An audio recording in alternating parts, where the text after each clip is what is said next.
Hello students, welcome back this channel Madhyama academy. Student, जैसे कि आपको पता, हम लोग ने लास्ट वीडियो के अंदर master plan for 12th exam के लिए हम लोग ने देखा था, जो 28 दिन के अंदर आपको कवर कैसे करना है, क्या पढ़ना है और कितना पढ़ने का है, मतलब क्या क्या चीजें आपको कितने टाइम में कवर करने का है 12th एग्जाम के लिए, वो सब हम लोग ने देख चुका था। ठीक है, लेकिन आज जो हम देखने वाले हैं वो master plan for 10th exam के लिए देखने वाले हैं। अब ये 10th के बोर्ड एग्जाम में क्या क्या ऐसी चीजें हैं भाई जो आपको पढ़ना है और क्या क्या ऐसी चीजें जो आपको छोड़ना है, वो सब चीजें आज हम लोग देखेंगे। और क्या ट्रिक है जो हम लोग यहाँ पे एक महीने के अंदर 90% लेके आने वाले, क्योंकि आप 100% उम्मीद करते हो कि आपने बेसिक पढ़ लिया होगा। बेसिक मतलब कुछ चीजें आप लोग ने पढ़ा होगा, अब बोर्ड की एग्जाम की तैयारी कर रहे हैं। ठीक है, तो अब यहाँ पे जो बोर्ड की एग्जाम की जो आप तैयारी कर रहे हैं, इसमें क्या क्या आपको पढ़ने का वो हम लोग देखने वाले हैं। तो सबसे पहले देख लेते हैं यहाँ पे कि हमारे पास सब्जेक्ट कितने हैं। सब्जेक्ट कितने हैं, सबसे पहले यहाँ पे मैं फर्स्ट सब्जेक्ट की बात करूंगा अगर मैं, तो हिंदी और या उर्दू, और यहाँ पे क्या आ गया, हिंदी उर्दू। हिंदी उर्दू तो आना ही है, क्योंकि अगर वो हिंदी मीडियम का रहेगा 10th एग्जाम में तो 10th का हिंदी में आने वाला है, उर्दू मीडियम का है तो उर्दू आने वाला है। और अदर्स लैंग्वेज, अदर लैंग्वेज मतलब अगर वो गुजराती मीडियम का है या फिर तमिल मीडियम का, कोई भी मीडियम का है तो हिंदी उर्दू, यहाँ पे others languages. Other language, other languages मतलब यहाँ पे इंग्लिश और मराठी भी लैंग्वेजेस में आता है, लेकिन अदर लैंग्वेज की बात कर रहा हूं मतलब वो कोई भी मीडियम, अदर मीडियम की बात करूंगा। अदर मीडियम लैंग्वेज की यहाँ पे क्या लिखूंगा, अदर मीडियम लैंग्वेज। ओके, अब ध्यान दो, यहाँ पे सबसे इंपॉर्टेंट यहाँ पे हमारा 6 सब्जेक्ट है। कितना सब्जेक्ट है, 6 सब्जेक्ट जो आपको बोर्ड एग्जाम के अंदर देना है। सबसे पहला सब्जेक्ट क्या हो गया, हिंदी उर्दू या other medium language. Other medium language हो गया। अब पहला यहाँ पे ये हमारा हो गया। अब दूसरा देखिए, दूसरा क्या यहाँ पे हमारा, इंग्लिश। दूसरा क्या, इंग्लिश तो भाई कॉमन है, चाहे वो इंग्लिश मीडियम का हो, उर्दू मीडियम का, हिंदी मीडियम का, कोई भी मीडियम का, इंग्लिश तो कॉमन है। ठीक है, तीसरा यहाँ पे क्या हमारा, मराठी। मराठी भाई कंपलसरी है फॉर महाराष्ट्र बोर्ड के लिए, कोई भी मीडियम का हो मराठी कंपलसरी है। ठीक है, तीसरा ये हो गया मराठी। चौथा यहाँ पे हमारा क्या हो गया, मैथ्स। मैथ्स की बात करूंगा। अब वो मैथ्स के अंदर देखो 2 कैटेगरीज है। क्या है, पहला अलजेब्रा। ओके, पहला अलजेब्रा है। दूसरा क्या है, ज्योमेट्री। सिर्फ 10 की बात कर रहे हैं हम लोग यहाँ पे, 12 की बात नहीं कर रहे। ठीक है, 10 की बात कर रहे हैं। अलजेब्रा ज्योमेट्री हो गया। और यहाँ पे हमारा 5वां सब्जेक्ट क्या हो गया, साइंस। साइंस अलग है, सोशल साइंस अलग है। साइंस, अब ये साइंस के अंदर भी 2 कैटेगरीज है, साइंस 1 साइंस 2। ठीक है, छठा सब्जेक्ट यहाँ पे हमारा क्या हो गया, सोशल साइंस। क्या हो गया, सोशल साइंस। अब देखो सोशल साइंस के अंदर 2 कैटेगरी आता है। पहला क्या आ गया, हिस्ट्री। क्या आ गया, पहला हिस्ट्री। हिस्ट्री के अंदर भी भाई हिस्ट्री और सिविक्स है, 2 पार्ट है, हिस्ट्री और सिविक्स। इसके अंदर क्या आ गया, ज्योग्राफी। क्या आ गया, ज्योग्राफी, जिसको हम लोग हिंदी में क्या बोलते हैं, हिस्ट्री को इतिहास बोलते हैं, उर्दू में क्या बोलते हैं इसका, तारीख शरीयत जिसको बोलते हैं। ज्योग्राफी क्या होगा, ज्योग्राफिया जिसको उर्दू में बोलते हैं। ठीक है, अब देखो हिंदी में क्या बोलेंगे, भूगोल जिसको बोलते हैं।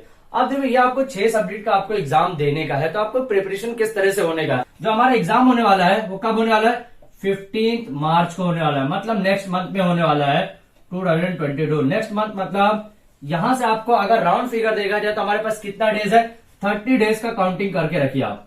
कितना, 30 डेज का। लेकिन 30 डेज में भी आपको जो पढ़ने के लिए मिलने वाला है वो कितना मिलेगा, 25 डेज मिलेगा। कितना मिलेगा भाई, सिर्फ 25 डेज मिलेगा। अब ये 25 दिन के अंदर कवर कैसे करने का, इंपॉर्टेंट पॉइंट ये है कि कवर कैसे करने का। इंग्लिश के लिए तो सेम चीजें है जो 12th में था वही 10th में भी करना, लेकिन 12th के अंदर थोड़ा एडवांस रहता है इंग्लिश के अंदर। और कुछ भी 12th के अंदर एडवांस क्या था भाई, वहां पे डायरेक्ट इनडायरेक्ट भी पढ़ने का है आपको, वहां पे एक्टिव वाइज पैसिव वाइज भी पढ़ने का है। लेकिन यहाँ पे आपको पढ़ना है, लेकिन थोड़ा छोटे लेवल पे पढ़ना है, इतना एडवांस में नहीं पढ़ना है। इंग्लिश में आपको ये कवर करने का। ठीक है, और पैसेज पे थोड़ा देखो, 10th के लेवल पे जब आप पढ़ते हो ना तो आपको इंग्लिश तो जरा भी नहीं समझ में आता, 12th पे भी नहीं समझता है, लेकिन 10th में तो इंग्लिश और मुश्किल सब्जेक्ट है। तो इंग्लिश को बाय हार्ट कीजिए, रट के रखिए, इंग्लिश को रट के रखिए। इंग्लिश को रटना मतलब कुछ चीजें मीनिंग भी याद कीजिए। लेकिन भाई अभी यहाँ पे जो हमारा टाइम, जो सिचुएशन बचा हुआ है 25 डेज का, वहां पे आपको रटना ही पड़ेगा। अब एक चीज याद रखिए, ये जो 10th का सब्जेक्ट है ना 6, इसमें सबसे बेस्ट आपका क्या मालूम है, कंबाइंड पासिंग अभी आया है। कंबाइंड पासिंग क्या है, ये मैं जब नेक्स्ट लेक्चर लूंगा तो उसमें आपको पता चलेगा। अभी तक का थोड़ा सा सब्र कीजिए, थोड़ा सा पैशन कीजिए कि नेक्स्ट लेक्चर में, और 100% बोल रहा हूं, हर बच्चा, हर वो बच्चा जो पढ़ भी नहीं सकता वो भी कितने आसानी से पास होने वाला है, वो नेक्स्ट लेक्चर के अंदर आपको बताने वाला हूं। उसमें कुछ ऐसे क्राइटेरिया है, जो आप ये कंप्लीट करेंगे तो इसमें पास हो जाएंगे, वो कंप्लीट करेंगे तो दूसरे सब्जेक्ट में पास हो जाएंगे। कंबाइंड पासिंग का जो क्राइटेरिया मतलब 10th का हर बच्चा वो जो पढ़ भी नहीं सकता वो भी पास होने वाला है। सिर्फ नेक्स्ट लेक्चर के लिए आप थोड़ा वेट कीजिए। ठीक है, ये लेक्चर में आप सिर्फ क्राइटेरिया देखिए, पढ़ना क्या है, कैसे पढ़ने का है। ये स्कॉलर के लिए भी है और थोड़ा सा वीक स्टूडेंट जो है ना उनके लिए भी है। ठीक है, हिंदी देखिए, हिंदी हो या उर्दू, कोई भी मीडियम हो, हिंदी मीडियम का तो हिंदी तो पढ़ना ही आपको, उर्दू मीडियम का हो तो उर्दू भी पढ़ना ही है। अब देखिए उर्दू में क्या है भाई, सबक याद करना पड़ता है। क्या सबक याद करना पड़ता है। हिंदी में क्या है, अभ्यास याद करना पड़ता है। मतलब अभ्यास मतलब आपको चैप्टर्स पढ़ना है, पूरा पूरा रीड करना है। अब आप ये पढ़ेंगे कैसे, एक कहानी के तौर पे पढ़िए। हिंदी हो या उर्दू है, एक कहानी के तौर पे पढ़िए। देखिए कोई भी चीज कहानी रहता है ना तो फटाक से याद होता है आपको। अब देखो एक बार कहानी जल्दी याद होता नहीं है। मूवी हम लोग जब देखते हैं ना तो एक बार में हम मूवी को फटाक से कैसे गेन कर लेते हैं, तो इंटरेस्टिंग करके पढ़िए। तो आपको अरबी भी आता है, ठीक है। अब अरबी भी उर्दू मीडियम वालों को आता है, तो वो भी आपको ध्यान में रखना है कि अरबी कैसे पढ़ने का। हिंदी मीडियम में अरबी नहीं रहता है, लेकिन उर्दू मीडियम में अरबिक भी आता है। अरबी मतलब अरबी एक सब्जेक्ट है, ठीक है। अब देखो मराठी, मराठी क्या करना भाई, मराठी तो रटना ही है, क्योंकि 10th में जाने के बाद भाई मराठी नहीं आएगा। मेरे को पक्का मालूम है 10th में जाने के बाद मराठी किसी को नहीं आएगा। जो हिंदी मीडियम के स्टूडेंट्स है, जो प्योर महाराष्ट्रियन है, उनको तो मराठी आएगा ही आएगा। लेकिन जो अदर स्टेट से आए हुए हैं उनको मराठी आने वाला नहीं है, तो वो भी रटना ही है। मतलब मैक्सिमम चीजें इसमें आपको रटना ही पड़ेगा, कोई ऑप्शन नहीं आपके पास। मतलब रटना चालू कीजिए। और पढ़ना कितना है आपको, चलो भाई 12th को कितना पढ़ना था, 12th वालों को 10 to 12 आवर्स पढ़ना था, मतलब 10 से 12 घंटा डेली पढ़ना था। ओके, लेकिन 10th वालों को कितना पढ़ना भाई देख लो, 10th वालों को कितना पढ़ना है, 8 से 10 घंटा। अगर वो 90% लाना चाहता है तो। अगर नहीं लाना भाई तो आप भाई मत पढ़ो, कुछ भी मत पढ़ो तो भी चलेगा। लेकिन अगर आपको 90% के ऊपर लाने का है 10th के अंदर, तो आपको डेली 8 से 10 घंटा आपको निकालने का है पढ़ने के लिए। ये 25 दिनों के अंदर, सिर्फ 25 दिन, सिर्फ 25 डेज पढ़ने का है, पूरा साल नहीं पढ़ने की बात कर रहा हूं। 8 से 10 घंटा। अब ऐसा नहीं है कि एक दिन आपने पढ़ लिया 15 घंटा, दूसरे दिन आप 5 घंटा पढ़ेंगे, बोलेंगे हो गया कवर सर। नहीं, आपको दूसरा, अगर जिसी दिन आप 15 घंटा पढ़ रहे तो दूसरे दिन आपको 8-10 घंटा पढ़ना ही है, वो आप एक्स्ट्रा पढ़ लिए हो। ऐसा नहीं है कि आपने 15 पढ़ लिया, दूसरे दिन 6 पढ़ा, तो 15 6 21 होता है, तो एवरेज हो गया सर 10.5 घंटे का एवरेज हो गया मेरा। नहीं, 8 से 10 घंटा आपको पढ़ना ही है डेली। आपने एक्स्ट्रा पढ़ा वो आपका प्रॉफिट है, लेकिन 8 से 10 घंटा डेली अगर आप कम पढ़ते हो तो 90% जो अचीव का आपका क्राइटेरिया है वो आपका होने वाला नहीं है। अगर आप 10 घंटे से कम पढ़ते हो, 10 घंटे से अगर आप कम स्टडी करते हो, ठीक है, याद रखो। लेकिन 10 घंटे से अगर ज्यादा स्टडी करोगे आप, 10 घंटे से ज्यादा स्टडी करते हो, तो ये जो 90% का क्राइटेरिया है, 100% बोल रहा हूं, ये आपका कंप्लीट होने वाला है। बहुत इजी है। 10th आपको जितना मुश्किल लगता है उतना मुश्किल है नहीं, बहुत इजी है। इंग्लिश समझ में आ गया कैसे करना है। हिंदी कहानी के जैसा पढ़ने का, हिंदी या उर्दू कोई भी मीडियम का हो, उसको कहानी के जैसे 1-2 बार किताब पढ़ने का, किताब चुपचाप सबक पढ़ने का, उसी में से क्वेश्चन आते हैं आपको, उसी में से क्वेश्चन पूछे जाते हैं, एकदम कहानी के जैसा पढ़ने का। भाई मूवी कैसे देखते हैं, ये हीरो है, ये हीरोइन है, एक्टर एक्ट्रेस का पढ़ते हैं ना भाई, ये इसने ये किया, इसने ये किया, सेम कहानी के जैसे भी पढ़ने का आपको, हिंदी हो चाहे उर्दू हो। तो ये सब्जेक्ट कवर हो गया। मराठी को क्या करना भाई, रटना ही है, कोई ऑप्शन नहीं है, सिर्फ रटो, सिर्फ रटो, मतलब बाय हार्ट करो, सिर्फ रटते रहो, रटते रहो। अब ऐसा रटेगा कि भाई उठा के कोई सोते रहो, उठा के पूछे तो भी याद आना चाहिए। और ये कब तक रटना है भाई, ये जब तक एग्जाम नहीं हो जाता, जब तक एग्जाम नहीं हो जाता तब तक रट के रखने का है। अब ऐसा नहीं कि आज रट लिए, बोले सर याद हो गया मेरे को 2 सबक, अब मैं डायरेक्ट एग्जाम के दिन उठाऊंगा। नहीं, 4 दिन के बाद फिर वही जो 2 सबक आपने पढ़ा है ना, थोड़ा रिवाइज करो। कैसा है, दूसरा सब्जेक्ट पढ़ेंगे ना, ये जो आपने मराठी याद किया बाहर निकलते जाएगा, तो इसको रिवाइज करना है आपको। हर 2 दिन पे 3 दिन पे जो आपने पढ़ा है ना, चाहे वो मराठी हो चाहे इंग्लिश हो, कोई भी सब्जेक्ट हो, उसको रिवाइज करते रहने का है। कितने दिन के लिए भाई, 15 मार्च तक के लिए। 15 मार्च तक के लिए मतलब जब तक एग्जाम नहीं हो जाता तब तक के लिए, ठीक है। अब हो सकता है ये एग्जाम आपका पोस्टपोन भी हो सकता है, मे बी, मैं बोल नहीं रहा हूं कि हो गया है, लेकिन हो भी सकता है। और एग्जाम तो ऑफलाइन ही लिखना है, कोई ऑप्शन नहीं है। और ये एग्जाम का भी कुछ क्राइटेरिया आया है, अभी गवर्नमेंट ने दिया हुआ है, हमारे माननीय जो शिक्षा मंत्री वर्षा गायकवाड़ ने कुछ यहाँ पे क्राइटेरिया दिया हुआ एग्जाम को भी लेकर, तो वो भी मैं नेक्स्ट लेक्चर में बताने वाला हूँ कि एग्जाम का क्राइटेरिया है क्या, मतलब कितना टाइम दिया जाएगा। कुछ एडवांस टाइम भी देने वाले आप लोग को कि क्या टाइम जो है आपका, मान लीजिए कोई 1.5 घंटा मिलता था, कितना 1.5 आवर्स, 1.5 घंटा कहीं मिलता था, तो अब वो क्राइटेरिया थोड़ा सा प्लस हो गया, मतलब थोड़ा सा बढ़ गया प्लस के साथ। अब प्लस क्या हो गया, कितना टाइम प्लस हुआ है वो भी नेक्स्ट लेक्चर में बताने वाला हूं। अब देखो इसमें क्या है कि यहाँ पे सेंटर भी कुछ चेंज हुआ है, वो भी क्या होगा वो भी नेक्स्ट लेक्चर में बताऊंगा। लेकिन आज का जो टॉपिक है वो सिर्फ देख लो, मतलब नेक्स्ट लेक्चर में बहुत धमाकेदार होने वाला है। 10 के वीडियो को लेकर बहुत धमाकेदार होने वाला है, बहुत इंटरेस्टिंग है। इसके अंदर पासिंग का तो भाई होने वाला है, लेकिन अभी का जो लेक्चर है ये भाई टॉपर्स के लिए है। ये टॉपर्स के लिए मतलब जो चाहते हैं कि 90% के ऊपर लाने का उनका ड्रीम है, तो उनके लिए अभी ठीक है। यहाँ पे इंग्लिश भी हो गया, मराठी भी हो गया। मराठी क्या करना है, सिर्फ रटना ही है। अब मैथ्स आता है। यहाँ पे मैथ्स के अंदर 2 क्राइटेरिया बताया मैंने, पहला अलजेब्रा, दूसरा ज्योमेट्री। अब देखो एक चीज आप लोग जब पढ़े होंगे ज्योमेट्री के अंदर, पहले ज्योमेट्री की बात करूंगा मैं। अगर ज्योमेट्री के अंदर आप लोग ने पढ़े होंगे तो हम लोग देखो उर्दू में ऐसे कुछ बोलते हैं लंगड़ा प्रकार, सुने आप लोग ने, लंगड़ा प्रकार जिसको हम लोग बोलते हैं, डिवाइडर जिसको बोलते हैं, ऐसा कुछ रहता है डिवाइडर। कैसा रहता है, ऐसा कुछ रहता है यहाँ पे, और उसको हम लोग ऐसा घुमाते हैं। ये हमारा थोड़ा निडल पॉइंट पे रहता है, यहाँ पे हमारा कुछ पेंसिल वगैरह लगता है बराबर, और ये हम लोग ऐसा घुमाते हैं, ऐसा गोल सा, ऐसा कुछ पढ़े होंगे ठीक है। ये ज्योमेट्री के अंदर यूज होता है, पेंसिल यूज होता है, ये भी देखे होंगे।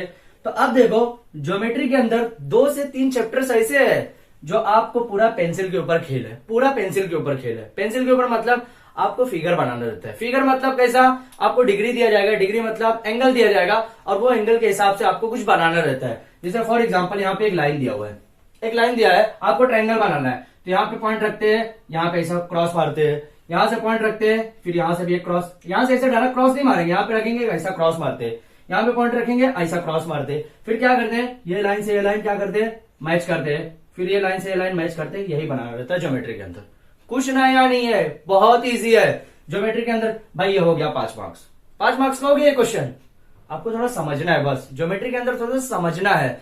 और एक चीज और इंपॉर्टेंट यहाँ पे क्या है, क्वेश्चन बैंक देखना है आपको, क्वेश्चन बैंक देखना है। क्या देखना है क्वेश्चन बैंक में, ऐसा तो नहीं भाई मैंने ये पढ़ लिया है लेकिन ये चैप्टर है ही नहीं एग्जाम के अंदर, ऐसा भी नहीं करना है। क्वेश्चन बैंक पहले देखने का है कि ये चैप्टर्स है कि नहीं है। अगर चैप्टर्स है तो भाई उसके अंदर ये जो टॉपिक पढ़ रहा हूं वो टॉपिक है कि नहीं है एग्जाम के अंदर। चलो आपने पढ़ लिया, वेरी गुड, कोई प्रॉब्लम नहीं है, एग्जाम के रिलेशन में आपने अपने लाइफ को लेकर कि आगे मेरे को पढ़ने का, भाई मेरे को अब भी इंपॉर्टेंट है, कोई बात नहीं। लेकिन एग्जाम को लेकर अगर आप पढ़ रहे हैं तो टॉपिक को ध्यान में रखने का आपको, कि कौन सा टॉपिक एग्जाम के अंदर आ रहा है, कौन सा टॉपिक एग्जाम के अंदर नहीं आ रहा है, ये ध्यान में रखने का, ठीक है। और वो आपको कहां पे मिलेगा भाई, लास्ट लेक्चर से पहले भी एक लेक्चर हुआ था, कौन सा, क्वेश्चन बैंक को लेके, MAA.AC.in पे मैंने ऐसा कुछ बताया था इस साइड पे कि भाई यहाँ पे आपको क्वेश्चन बैंक मिलेगा 10th और 12th का।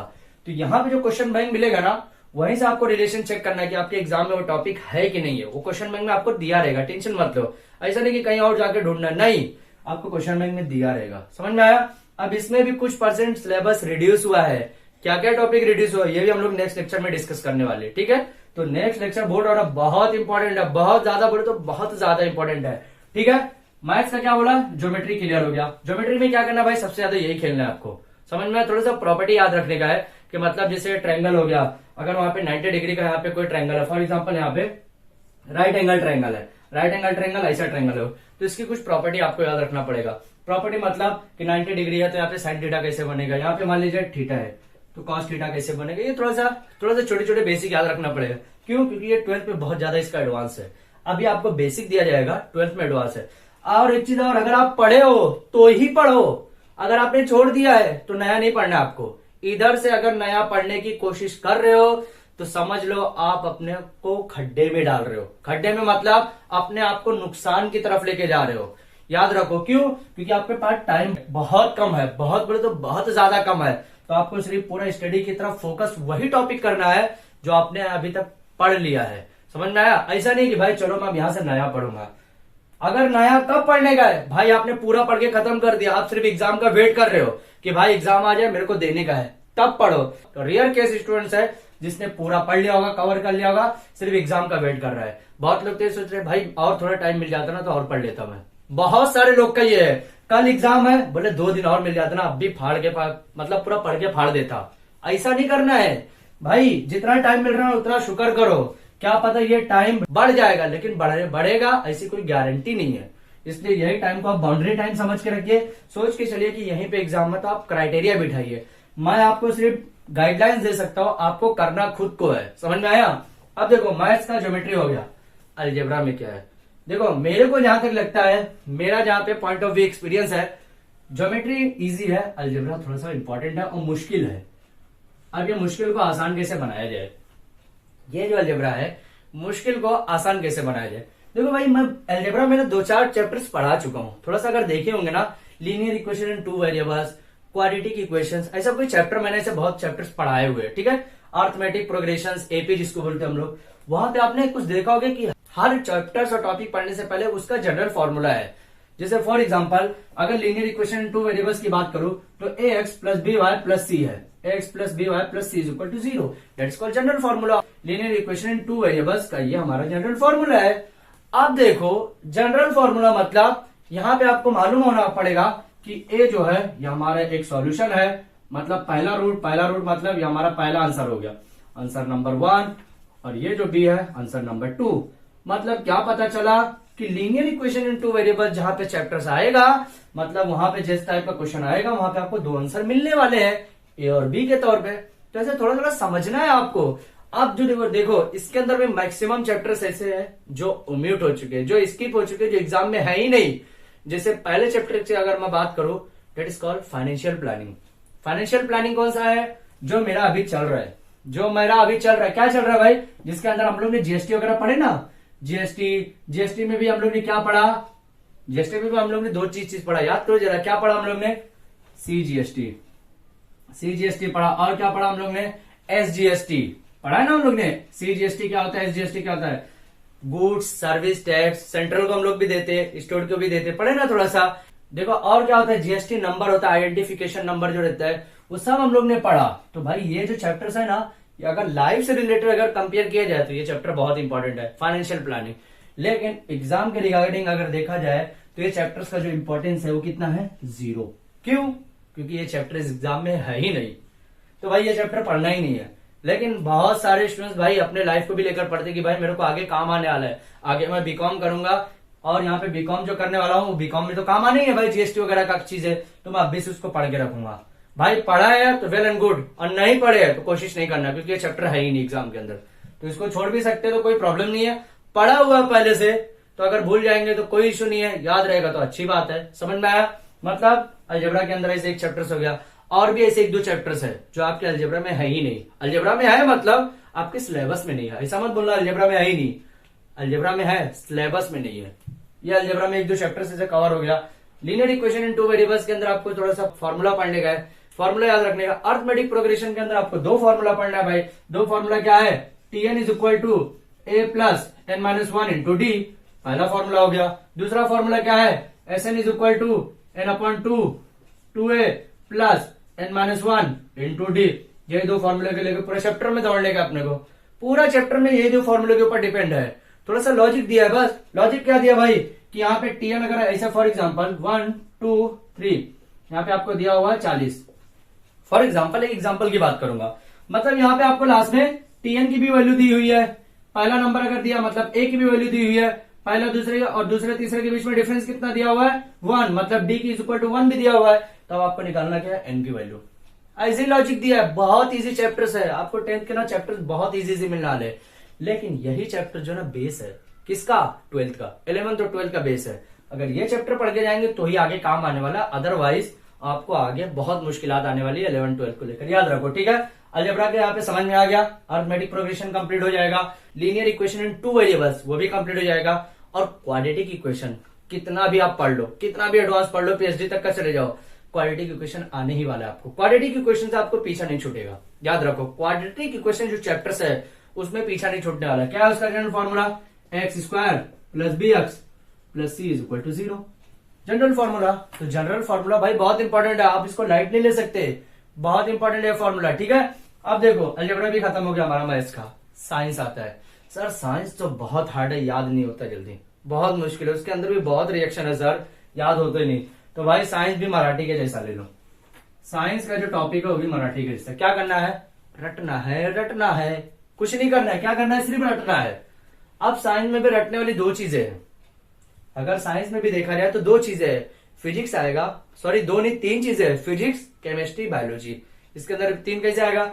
जहां पे आपको फॉर्मूला वाली चीजें आई साइंस में, समझ जाओ हमारे को फिजिक्स मिल गया, मतलब 12th की जो चैप्टर्स है ना अभी से मिल गए हमको।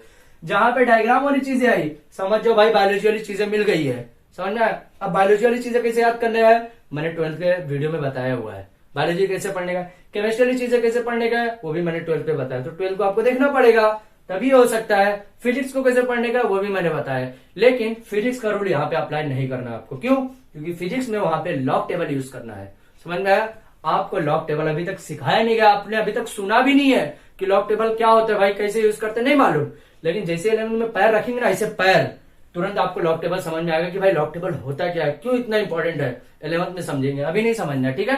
तो यहाँ पे आपको जो साइंस में फिजिक्स का जो प्रॉब्लम रहेगा, बहुत इजी प्रॉब्लम रहेंगे भाई। क्या रहेगा, velocity is equal to distance upon time, मतलब डिस्टेंस दिया रहेगा, टाइम भी दिया रहेगा, वेलोसिटी निकालना रहेगा। कितना इजी है।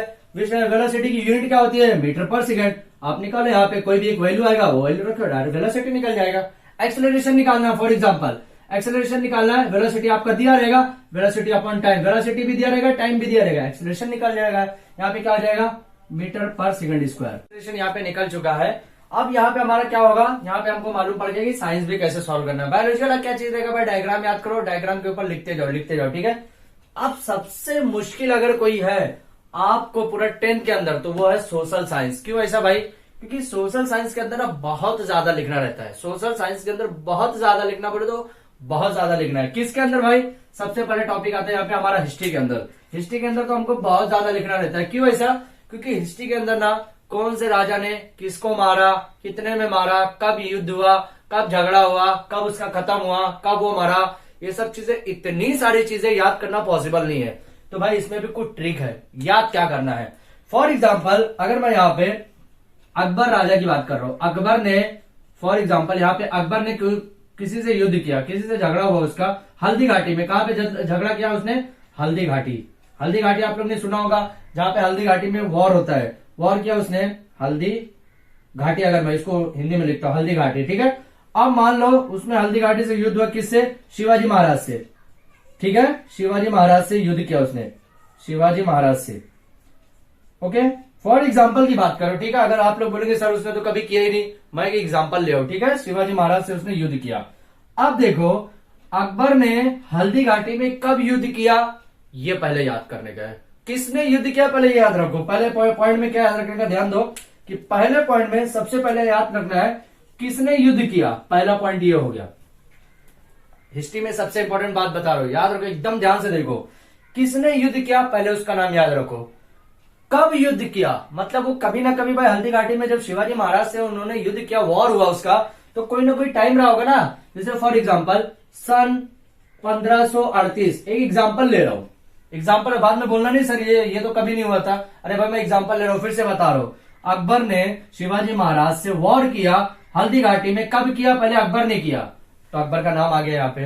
कब किया उसने, 1538 में किया। किससे किया, शिवाजी महाराज से किया। तो शिवाजी महाराज का नाम भी याद रखो, शिवाजी महाराज, शिवाजी महाराज, ओके, यहाँ पे याद रखो। और क्या हो गया, यहाँ पे शिवाजी महाराज भी हो गया। कहां पर किया, वो जगह भी याद रखो।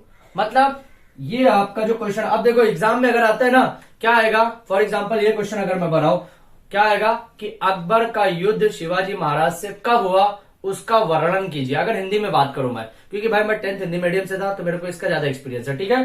क्या बात करेंगे कि अकबर ने शिवाजी महाराज से युद्ध किया, उसका वर्णन कीजिए। तो देखो 4 चीजें ये टॉपिक में याद रखना जरूरी है आपको। अकबर तो उसने पहले बता दिया, शिवाजी महाराज से युद्ध किया था वो भी बता दिया, कब युद्ध किया ये आपको याद रखना है। कौन से सन में, सन इंपॉर्टेंट है, एग्जाम में सन सबसे ज्यादा देखा जाता है, ठीक है। कब किया वो भी इंपॉर्टेंट है, मतलब कहां पे किया वो भी इंपॉर्टेंट है।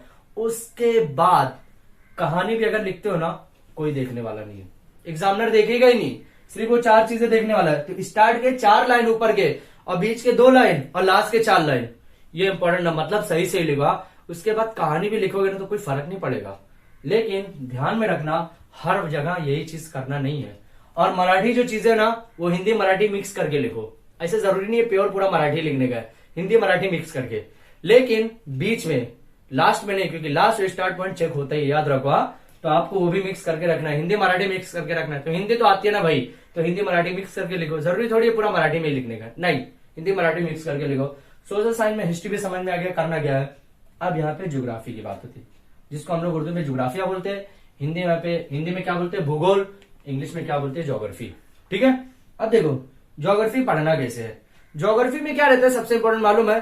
अब यहाँ पे महाराष्ट्र बोर्ड की बात हो रही है, तो मैक्सिमम महाराष्ट्र की जो जमीन है ना, बहुत सारे, कहीं पे देखो लाल मिट्टी होती है, कहीं पे काली मिट्टी होती है, लाल काली हरी जो भी टाइप की मिट्टी होती है।